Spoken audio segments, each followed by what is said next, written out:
Welcome to Hear In Hanover, your all-access pass to everything happening in Hanover County. I'm your host, Kristen Smith Dunlop. Happy New Year. Welcome to 2025. You know, this is the time of year when a lot of us sort of plot out the roadmap for the year ahead. And of course, we always vow to make it our best year ever. So we thought it would be great to bring in someone who might provide a little inspiration to us all. And he's only 18 years old. His name is Chance Archer. He's a senior at Patrick Henry High School. He's the senior class president. He's on the debate team, the swim team, and he works several part-time jobs. So he's got a lot going on, but Chance also likes to give back to his community. You have a real passion for that. So welcome, and thanks for coming to talk with us. Thank you. It's a pleasure to be here. Like I said, you're a senior, you know, you're about to go to college. A lot of kids might just spend time with their friends and sort of ride out that wave, but you have a real passion for helping other people out. So you created a nonprofit called One Small Chance. Can you tell us about that?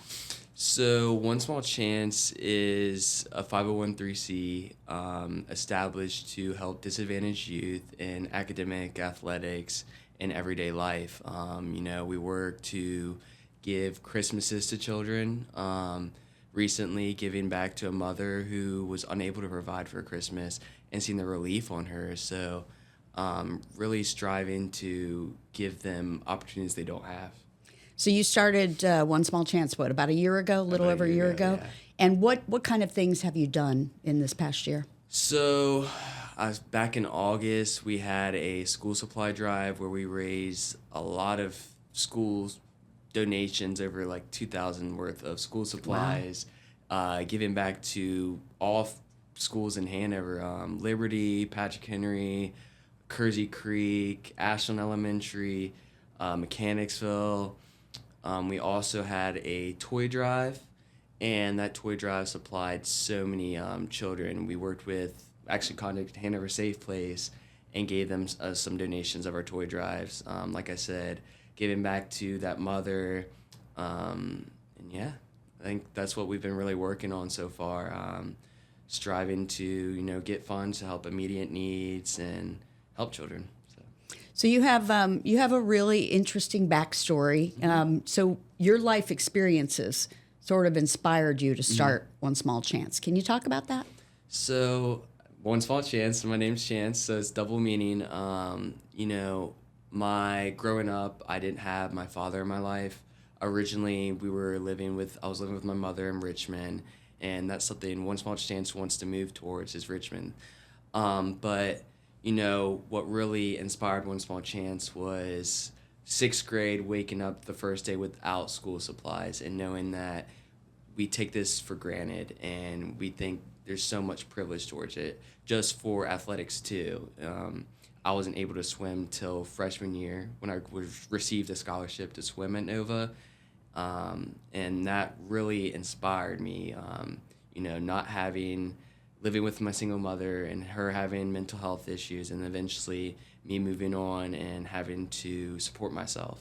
And I think no children should have to have that feeling of not being supported or not reaching their potential because they don't have someone pushing them. So how long have you been supporting yourself? Around the age of 16 is kind of when I was able to work, I was able to drive.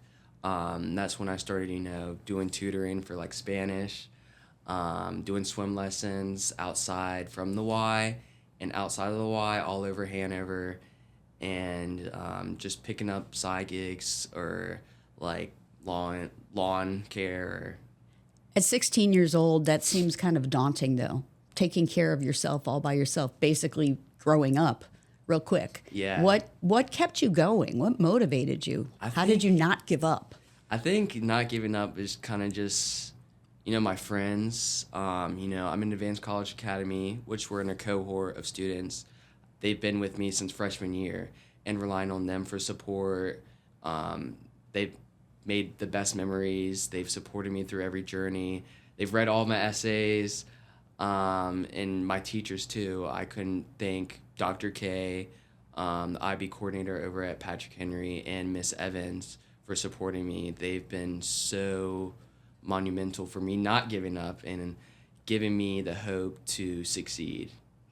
How have your life experiences shaped you then as a person? Because you're clearly an overachiever. You do a lot and you do it well. Because I think, I don't want to see children in that situation again. I want them to have hope and be inspired,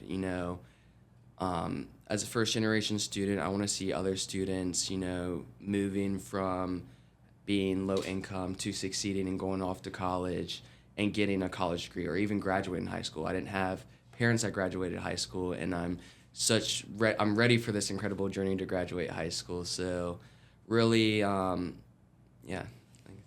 So what would you tell other young people who want to do something similar to what you're doing, who want to give back to their community? I always say be proactive, and when you see a need, be the need. If there isn't a solution, find the solution.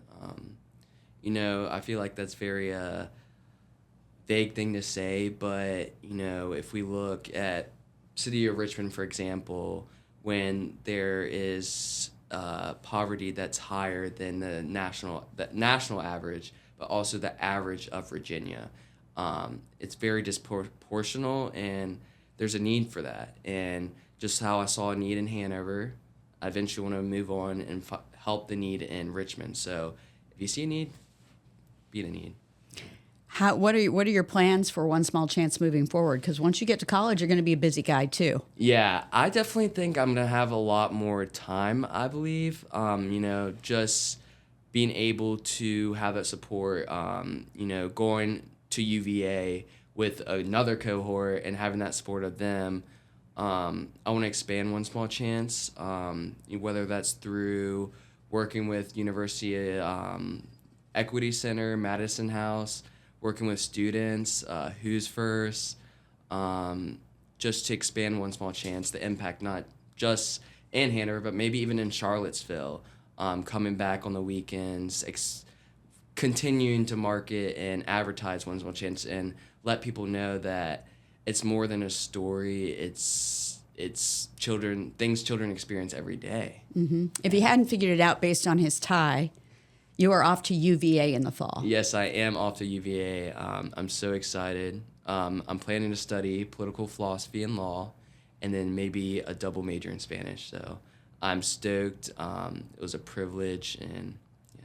And you have a full scholarship. Full scholarship through the Posse Foundation. I can explain the Posse. Yeah. The Posse Foundation was founded by a student at Brown, who had a friend that dropped out of college because they didn't have support of anyone. And that's really what started it off. So in Virginia, there's Posse's a cohort of 10 students, 10 at UVA and 10 at William & Mary. And this is out of 1,500 nominees. And we're interviewed through these dynamic interviews, working together. And they seek out leaders or students that may be overlooked in the college admissions and provide them with a $250,000 scholarship, which is incredible to say. Even to me, for having parents that didn't even graduate high school, I'm so excited. It's almost like it's full circle that the Posse Foundation, which is helping people who, it's kind of it is a full mirroring circle. what you're doing. Yeah, I definitely would love to work with Posse. Talking to my advisors, I'm definitely going to be open to it and working with them. And maybe you may even see One Small Chance with working with Posse soon. So look out for that. Hey, great minds work better together. Oh, yeah, definitely. I couldn't have done One Small Chance without my support of my aunt and my grandmother, who've been another part of my life that I couldn't live without. How can people here in Hanover help your organization? I think just making aware and looking at others as students around you, that not every person is going to have the same privilege as others. So if you see a need, then you should be active towards it. If you can't do something about it, you can always reach out, volunteer, talk to organizations in Hanover. But specifically helping One Small Chance, I think, is just making people aware, spreading the word of One Small Chance, spreading the story. When I always tell my story, I like to receive stories of other people when I'm donating, because it's all about connection. And like you said, it's a full round circle, so it'll come back to you. So, is there a website, or where can people go to learn more? onesmallchance.org. We have our events on there, previous outreach we did, our information on our toy drives, information about our school scholarships, athletic scholarships. Yeah. And you can check our Instagram and Facebook.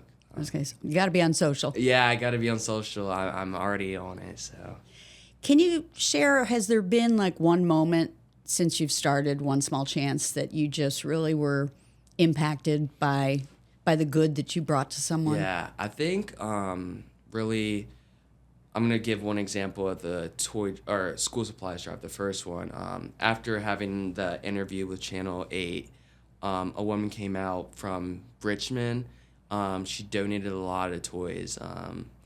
School supplies, like a box. And before she gave it to me, she was like, "I grew up just like you," and that was very memorable, because there's people in this situation that have succeeded and able to help others and to stop this problem and help students. So, and I'm sure your aunt and your grandmother are very proud of you. Yeah, I hope so. Yeah. How could they not be? Yeah. What else would you like to share with us today? I think just the importance of helping each other and finding solutions in our community. There's always a problem in our community, whether it's big or small. You may think it's small, but it becomes big. When I first started One Small Chance, I didn't even realize that there was such a big need in Hanover. Looking at Richmond and seeing the big difference, like, oh, there's not going to be a big need like this in Hanover, but there's such a big need in this. Whether it be, talking to athletic coach and realizing that students can't even get a physical. There's coaches teachers that have to go out and help them. So whether it come from transportation to equipment to AP IB exam fees, graduation fees, there's so much that we forget. Cleats, there's a need everywhere, and little or small, we should try to solve it. Before you started realizing there was that need, did you think it was just you? Did you think you were kind of just one of the few who might need help? I think I'm very one of the few who challenged myself academically. I'm probably the only one going out for IB exams are $123 exam, and I had to seek out to get assistance. There aren't students like me that are challenging themselves academically because they may have to work multiple jobs, take care of their siblings, because their single mother is working all night. So I didn't think I was the very few, but I think that there's children that can't, do these programs or succeed academically or, strive to take on these courses because they're busy and preoccupied. They don't have that support. So to answer your question is, I didn't think I was the few. I saw a lot of other kids need, but there's a stigma around it. So I think a lot of kids try to hide it, but. Yeah. Well, hopefully you will continue to help them for years to come. Yeah. And we wish you all the best at UVA.